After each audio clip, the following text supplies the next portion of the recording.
Yo everybody, how you going? Steve here, Command Centre Wargaming. So fantastic. So it's been a while. It's been a while since I've seen this big boy. Now, a lot of my subscribers would remember when I first started this channel about a bit over a year ago now.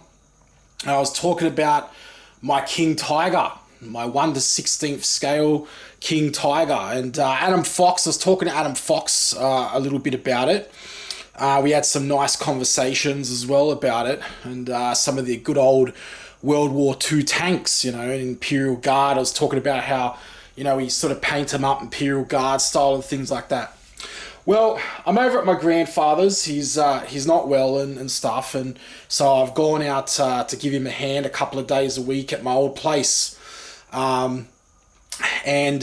This guy's been sitting here since 2014. I started putting it together when I got back from Perth in Australia. I was doing some games related work over there, and I came back in about 2014. And I was at the shop. This is at a military bookshop in a place called Parramatta. And it's been around for a while, but now that everything's on the net and everything's sort of like, I guess digital now, these places, they kind of fall off a little bit. And I saw this sitting there. It was about, from memory, it was about $300 at the time. And it's the kit from Trumpeter. And I got it because there's a bit of a story behind this tank and why I got it and stuff like that, and sort of, what it was all about. And and I started to putting it together in 2014, but it all got really busy as usual. And it's sort of, I haven't abandoned it, although it's been a while. But, I struggled to get my Warhammer done. You can see here, you've got the all the custom Zimmerit that I've done myself, which is pretty awesome. I did that all by hand. Just going to zoom in on that. Basically, that was all done by hand, with putty, with modeling putty. And I added all this concrete and everything because the actual model itself is plastic. So I went through and added all this myself. So it was pretty cool.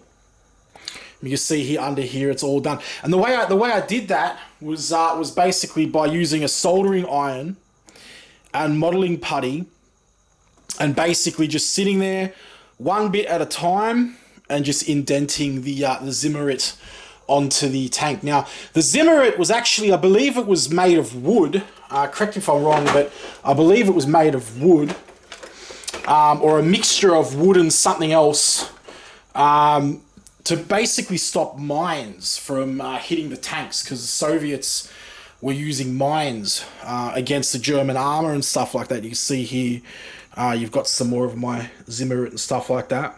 You don't usually get to see much of this work because Warhammer stuff, particularly Astartes stuff, is usually very crisp and pristine. So this is, I guess, another chance to see maybe some of my more rough work, my more weathering work. You see here, I've got like the pre-shadowing and stuff like that. Basically all of the grit and build up. This is all modeled by hand, and indented by hand. I've put little gaps there, so there's these little gaps here because sometimes the Zimmerit would fall off. And that's actually where the tracks go. And I've got those tracks in the kit. And yeah, so the Zimmerit that would fall off and there'd be little gaps there. And I wanted to leave some areas a little bit smooth for the transfers to go on, which I still have. I have the transfers here in the kit, so I can show you that. The camera's not bent, everybody. It's just the it's just that the tank's got one track on it, basically because the track is holding it up. So this is what a tank would look like if it was wrecked. But anyway, by the way, sorry about the flower curtain in the background. Yeah, it is what it is. And you're probably hearing crickets or something in the background. It's Australia. So anyway, yeah, all this was hand done. I've added all that detail in there by hand, which is pretty cool. Now, this kit is a little bit bigger than, say, like a Baneblade or something like that. So I was able to go through and add a little bit more extra detail. And I'll show you from the top on as well, so just get a better angle on it. Alright, so it wouldn't be Command Centre Wargaming without dodgy camera setups. So even though I'm meant to be a professional, but anyway, it's all good. That's why I like this channel, because it gives me a chance to just sort of like relax a bit. So anyway, here we've got the some of the tracks on the side there. I'll just turn this over a little bit like that so you can see on the top. I'll get a better view of it too. I'll get the camera on it from above, and you can sort of start to see everything. I just want to be careful because it's not glued on, and even though this boy has been on the shelf for a while, I still really love this model, and I do want to finish it one day. There's actually going to be a camouflage tutorial on it that I was planning. So, you know, it's pretty cool. But you can see here I've gone through, done all the pre-shadowing and everything there. It's really easy. I've got a tutorial on the channel with pre-shading. It doesn't have many views, but it is there if anyone's interested to see how I did this. But yeah, so the story is behind this tank. Is basically that I used to love these when I was a kid. My father, when I was about maybe 6 to 9, I can't remember exactly now how old I was, but I was pretty young, and my father had one of these, this pretty exact model. But the difference is that he had the remote control version. So what I'll do is I'll just change camera angle, and we'll go for a top down. It'll be cool. So he basically had it, and we would do it up together. It was at his place. And I'd go over there, you know, for some food and stuff, and, you know, have a bit of a time, and basically, you know, we would work on this tank, and he let me basically draw out some of the camouflage with pencil, you know. So my father is a very good model painter. It's kind of, I guess, where I sort of I won't say I learnt everything from him, but he did teach me quite a bit, and he set the things in motion for it, and it's definitely sparked the interest. So anyway, long story short, we never got to finish the model, and you know, many years later I was sort of chasing it up, and I can't remember exactly what happened to it now, but it disappeared in a move or something like that, so we never got to finish it. You know, and that would have been in sort of like maybe, I don't know, 90 something, 1990, or even 1988 or so. It was a while ago, okay, many years ago. So obviously, you know, as a kid, you know, it was something that was on my mind, that I kind of never got to finish this tank. You know, and so when I saw it, I had to buy it, because I always said to myself as a kid that if I ever saw this tank again, like, you know, that I would buy it and I would finish it. And that's when I saw this exact model, right? And I got it. Now, the only difference was this model is not the remote control version. I don't really care about that. The one my father had, it came with a remote control. It basically went through and you could like drive it through water. You could do that with this too, but it just didn't come with the remote control components. But that's fine by me, because what I really wanted it for was just, you know, to paint up the model anyway. But if you want, you can actually take this apart. Like, it's got the full metal wheels and everything, all right? So that if you do want to make it remote control, you can. You can actually go through and make it remote control. And these wheels are actually metal. You probably can't see that here. These ones are plastic, but these are metal.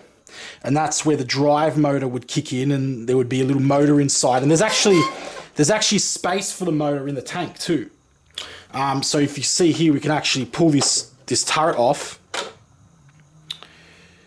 And underneath, there's, you know, more stuff in there for the gunner and stuff like that. It's all modelled in. But if I take this off and then just take this off as well, just quickly. This actually slides back.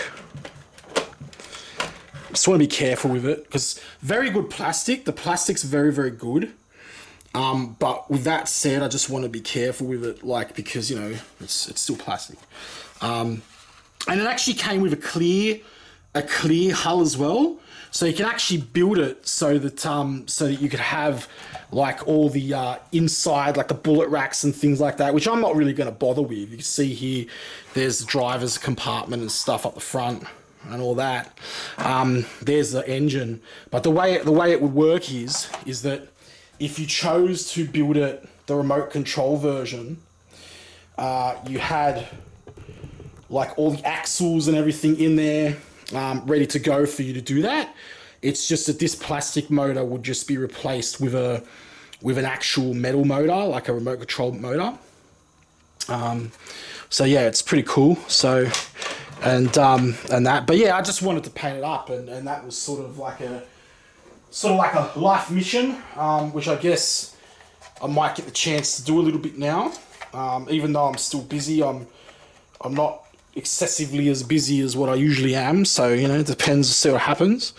Yeah, but problem is I still got like so much Warhammer to paint, like it's not funny. So I definitely want to get going with that. So here you can see there's the gaps there and stuff for the Zimmerit.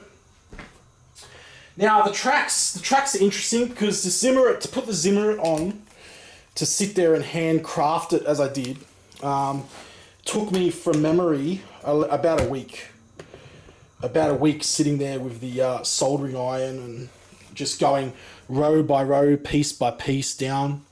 There's probably an easier way to do it, but I wanted to really sort of do it by hand because I just wanted to. I don't know why. But the tracks itself, so most of this is actually done with Games Workshop paint, believe it or not, because it's what I had available to me. But I did put in a lot of effort with these tracks. So all the tracks have got like multiple layers of grime and dirt and rust in between. You can see there's like little rust build-ups and sand build-ups and things. The metal's been brushed with, believe it or not, lead belcher. You know, it does really work. It's over a gloss metallic black, and I think it looks pretty good. And you've got the weathering pigments and the weathering powders going along the track. The other track is exactly the same, but it actually, would you believe, it took me about, it's probably not a good thing to admit this, but it actually took me about like 6 hours to paint each one of these tracks, because I was getting like very precise with some of the paint work. And you can see here you've got the specular here on the track, you know, sort of reflecting as a track would. Something I kind of picked up from computer graphics, you know, working in that kind of stuff along the years. But anyway, so yeah, those are the tracks there, which is really cool. And yeah, that will obviously go on the other side when it's there. There is also a machine gun that's in the kit still, so there are more parts to the kit. I'll get the kits over here.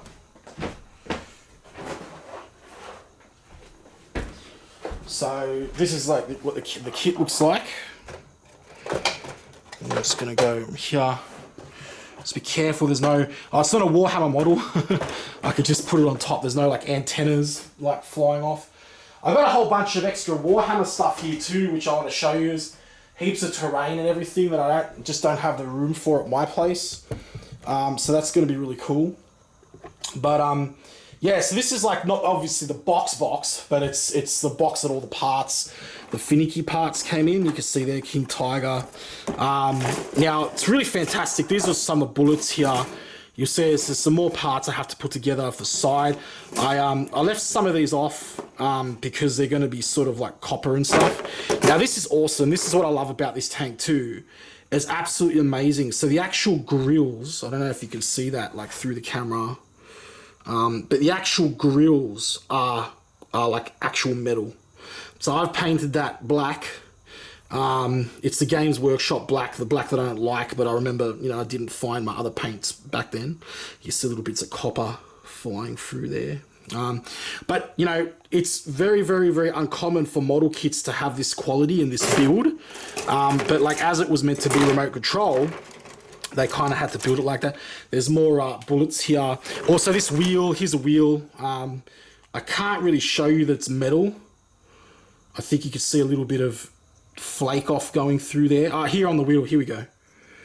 So yeah, that's actually not... Is it going to focus for me? Come on. There we go. So that metal part along the side isn't actually paint. That's actually the wheel, so it, you know, it's really cool. The instruction manual, as you can see, is quite an instruction manual. Very big instruction manual, very intricate. You can see here every single sort of axle is separate, so all the wheels it wasn't an easy kit to put together. You know, like it's a funny story. This, my grandfather actually saved this. He actually saved this. My mother was about to throw it out when I moved out one time, and as a Warhammer instruction manual for a drop pod, I think it was. Yeah, and he actually saved it from getting binned. So it was sitting outside. Thank goodness he did. So these are the transfers as well. So you got the transfers in there,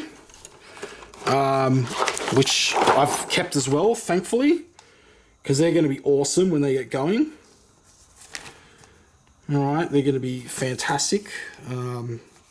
You've basically just got, you know, the sort of Wehrmacht insignia and things like that there. There's like a cookie from 10 years ago. Let's not pretend we didn't see that, but anyway. More of the grills. So this is like the top grill parts, which have been undercoated. These bullets will go inside. I put them together anyway, but I probably won't put them in. And how about this? So, you know the tow cable that's basically on the tanks? You know, like wraps around the sides. If you ever see like a King Tiger, Land Raider. If you ever see a King Tiger or any German tank really, you'll notice that they have these tow cables around the side here. And right there, if you could see that. And in this kit, they're actually full copper. Full on real metal. Like, tell me that isn't freaking epic. Seriously. That is some next level kit, yeah. And it's funny because what sort of gets me is, like, you know, Forge World, you know, will charge, you know, $430 for like a fell blade or a falchion or whatever. You know, now I get it, it's resin, but, you know, it could easily be, you know, plastic of this quality. And a kit like this, of this quality, like I'm sure you can see that, you know, the quality is far beyond that of a Games Workshop model. You know, this kit was like $300, and it's just the size of it. You know, the size of it. Like, I think I've got a Land Raider here, actually, on the shelf. Like, it's not a finished one. Whoa! What was that? Smoke launcher came off. But if you have a look here, this is like a random Land Raider that was lying around. Just to give you an idea of the size of this tank. I don't want to lose that and keep that as a smoke launcher. It's an extra late Land Raider. They don't go astray, those things. But it's pretty cool because I got heaps of other Warhammer models here too, which I'll do a whole set of videos as well as I'm going along. You know, so I don't have everything at my house. But like there's heaps of terrain and stuff like that as well. There's like a soul grinder and stuff, you know. But I'll do another separate video for all these kind of... Paint job's not the best, guys. You know, this is a couple of years ago, but just out of interest, I've got a lot of stuff here. Yeah, but we'll do another video for that. That'll be fantastic. So yeah, you can see here you got the size comparison. And I dare say, like, the Land Raider is like not even the size of the turret. So that's just to put it in perspective of the size of this tank. Yeah, and I mean this is top quality. You can hear that. Yeah, this is top quality plastic. This is not flimsy plastic going on here, ladies, gentlemen, people. There is a machine gun here somewhere too. I think it's in the kit.